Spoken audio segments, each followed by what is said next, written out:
class 10 students. In continuation of excretion chapter, in previous class we have discussed about structure of nephron.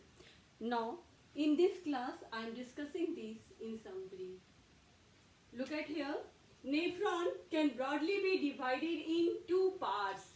First one is called blood capillaries and second one is called nephric tubules. When you will see capillaries, it can broadly be divided in three parts. First one is called afferent blood vessel, which carry blood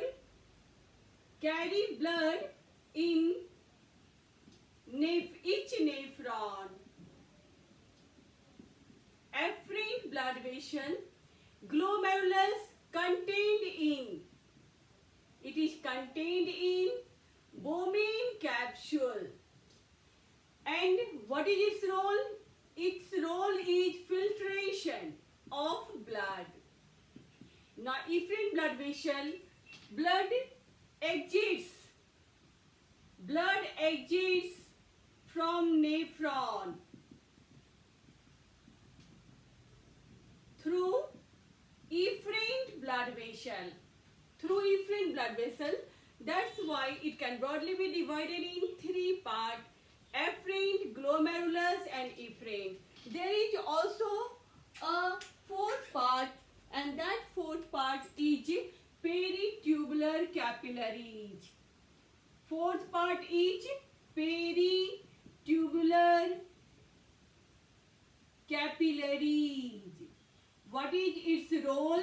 It surrounds nephric tubule from all the sides. Surrounds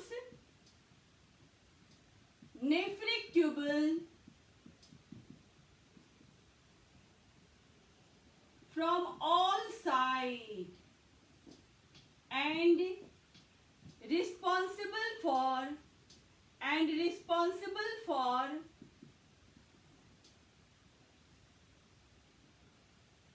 maintaining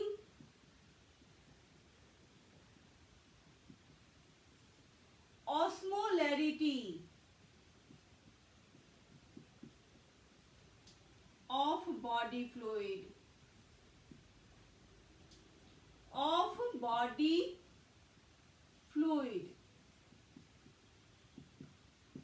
By which process? By reabsorption and tubular secretion. By reabsorption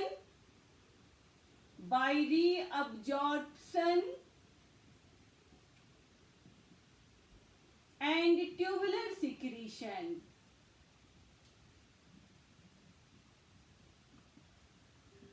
Now, look at the nephric tubule. Nephric tubule can broadly be divided in five parts. First one is Bowman capsule, second one is proximal convoluted tubule, third one is loop of Henle, fourth one is distal convoluted tubule, and fifth one is collecting tubule.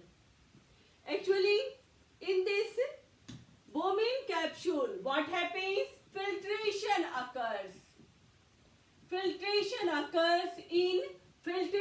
which thing? Filtration of blood occurs in Bowman capsule, and rest part are responsible for reabsorption and tubular secretion. Rest part are responsible for reabsorption and tubular secretion. For which purpose? So, with the help of peritubular capillaries. For which purpose? For maintaining osmolarity of body fluid. Actually, what is the role of nephron? Its role is urine formation.